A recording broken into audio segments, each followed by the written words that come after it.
Tom Moore, the Sixers beat writer for Calkins Media, put a poll out, and 80% gave the Sixers a good draft grade. They gave them an A, 900-plus votes. So Sixers looking good as far as the polls go, at least Tom Moore's polls. And he joins us now here on the Sports Bash to talk about Sixers free agency, Sixers draft, Sixers summer league. Are you noticing a theme? It's Sixers, Sixers, Sixers. Hello, Tom. How are you, pal? Okay, Pete and everybody, how are you guys? We're doing well, thank you, and we're very enthusiastic to find out your thoughts about the Sixers' moves that they made once the free agency clock hit. Of course, it didn't take Joel Embiid long to jump on J.J. Redick's original tweet, but I see that you have posted a nice article that you are in support of the one-year deal. I mean, did Colangelo kind of get a steal here to be able to do one-year deals for veteran players? Don't really happen that often. Yeah, well, I mean, what you have to do, Pete, is you probably have to overpay a little bit. So you get Redick on 1 year and $23 million. You get Amir Johnson 1 year and $11 million. But that addresses your veteran leadership and your shooting, which you desperately need, is an outside shooter that can keep teams honest defensively. And Johnson, kind of a banger, a power forward, maybe play some center. Toughness, does the dirty work, that kind of thing.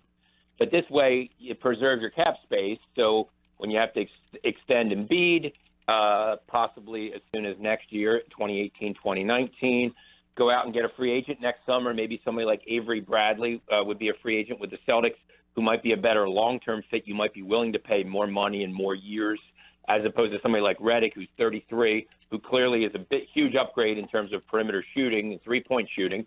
But long-term, was willing to come here for a lot of money on a one-year deal. And then it maintains, your financial flexibility, and it gives you a bunch of options going forward next year, whether you want to make an uneven trade or maybe they'll decide they want to re-sign Redick for another one-year deal or whatever. But, and if you look at what he did last year, he signed Gerald Henderson to what amounted to a one-year deal with they have to pay him $1 million option for next year. They signed Sergio Rodriguez to a one-year deal, and the only guy with more than a one-year deal last year was Jared Bayless, who has 2 more years left. So this is a theme where you pay $8, $9, $11, $23 million, depending on the circumstances, for 1 year, but then you can clear them off the books or re-sign them. So the theme continues, and I think given the circumstances and given where the Sixers are, it makes a lot of sense on multiple counts.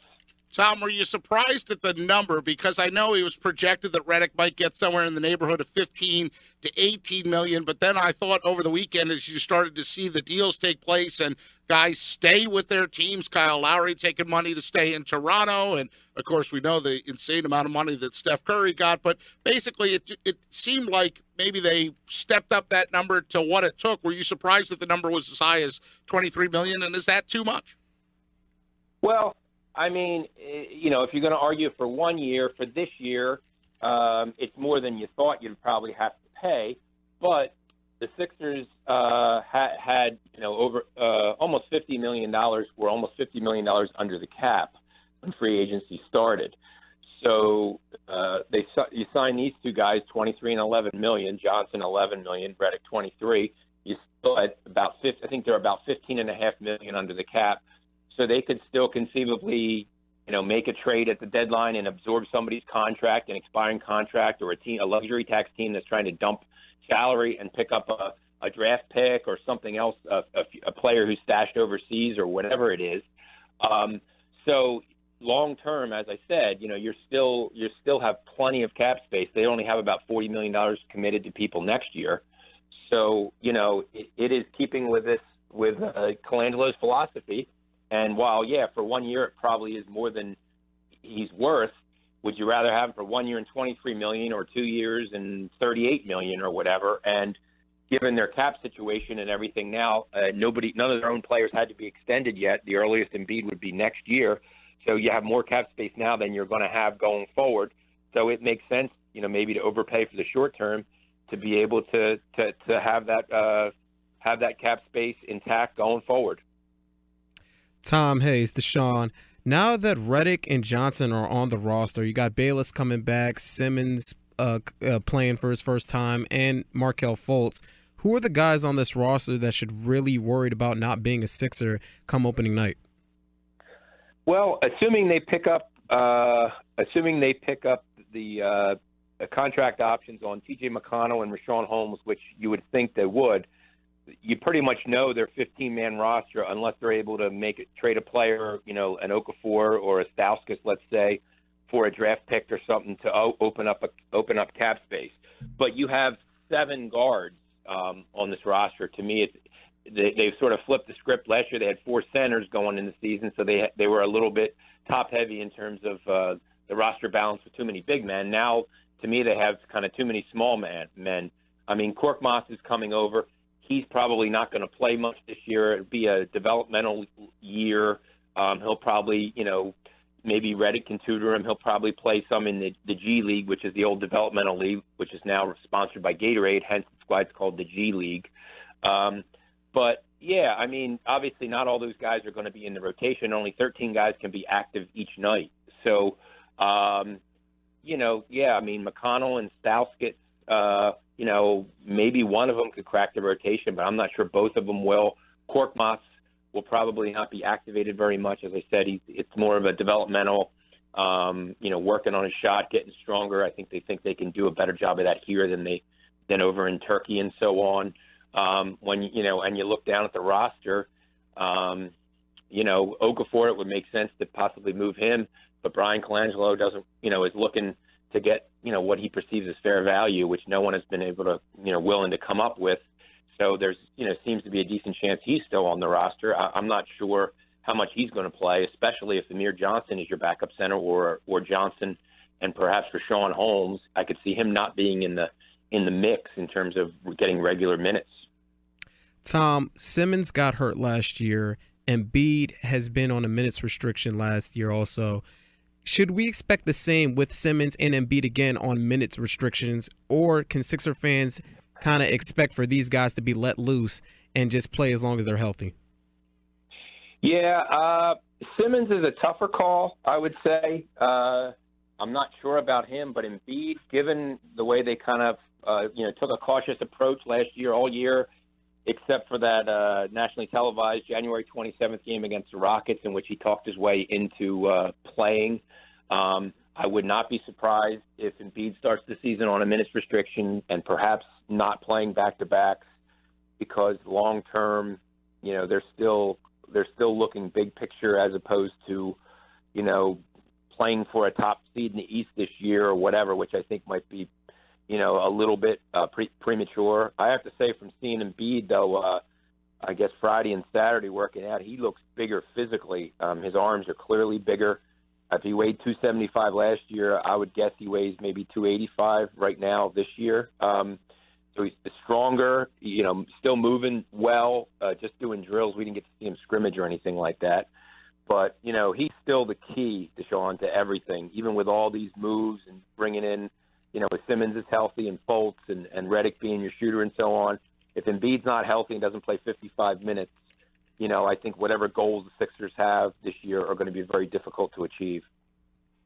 We're talking to Tom Moore of Calkins Media, Sixers beat writer. Tom, this is Josh. I want to ask you you mentioned about Simmons being the key to everything.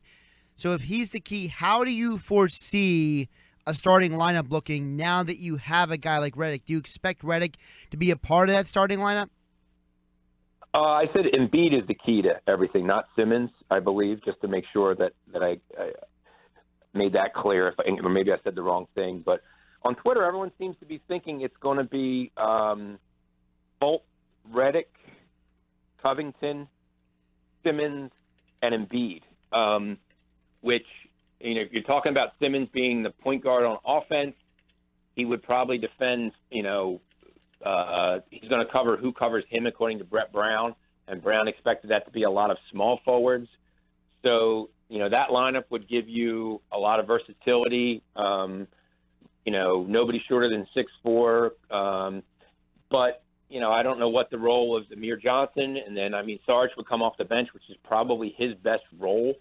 But I don't know. That's what everybody on Twitter seems to think, and it's logical, but that doesn't mean necessarily that would be the best group to start the game, or perhaps Brett Brown would be looking, to get Amir Johnson, I don't know, as a banger and so on, to get him out there. So maybe, I don't know if you bring, if you bring Fultz off the bench or Redick off the bench, although, Redick clearly has something you desperately need in terms of shooting, and Fultz is a big part of the future, at 19 years old. So I guess the more I think about it, the more that the lineup that they're talking about makes the most sense, although that doesn't mean that will be the case in mid-late September when the Sixers start training camp, Josh. Looking ahead to Summer League, we know Markelle Fultz is going to be a participant along with Bolden. Last year, Ben Simmons, who was #1 overall pick, did not get a lot of playing time. He only played some games. They gave him a break. He would sit with Brett Brown. Then they put him back out there. Do you expect a similar pattern for the usage of Fultz? It would be a situation where he plays a few games, sits with Brett Brown, kind of gets some insight from the coaches, and then goes back in again? Yeah, Josh. Well, they play tonight, and then they play Wednesday, and they play Thursday. They're off Tuesday. So I'm going to say Fultz plays in 2 of the 3 games, whether they give him off Thursday or Wednesday. I don't know. Maybe they give him off Thursday, so he, plays Monday, plays Wednesday, and then they don't start in Vegas until Saturday. So I wouldn't be surprised if they kind of take it easy and, do not kind of put him out there too much and try to sit with him and have him watch the games and maybe see and learn and have a coach or, whether it's Brown or whoever in his ear a little bit, giving him some suggestions. He was, super quick and getting to the rim whenever he wanted in Saturday scrimmage, but he's also going 100 miles an hour. So, and especially tonight, they play the Celtics at 7. So I could see him really trying to do a lot of things. I wouldn't be surprised. The games tend to be very sloppy. So don't be surprised, or fans shouldn't be too upset if he has 5 or 6 turnovers or whatever, because it's his NBA debut. I'm sure he's super excited and, wants to do all kinds of things, lots of spin moves and behind the back and jumping in the air and stuff like that. So, don't be surprised by that. Sixers and Celtics tonight in Summer League. He's Tom Moore. Follows the Sixers for Calkins Media. You can follow him on Twitter at TMoore76ers. 76ers is his Twitter handle. And Tom, on a personal note, I'd like to say nice job by you. A little tip of the cap to our colleague and friend Henry Clay, who passed away over the weekend. I thought that was a nice touch by you to acknowledge him and all the times that he was around. A good man indeed. Yes, he was quite a character. Saw him at a lot of Sixers and Eagles games, and always enjoyed the conversations. They were anything but dull. That's right. Very memorable. Like you, Tom Moore, and we certainly appreciate you coming on with us for a few minutes here to talk Sixers free agency. I know we'll catch up with you again soon. Thanks so much, bud. Thanks, Tom. Sure. Thanks a lot. Have a great 4th.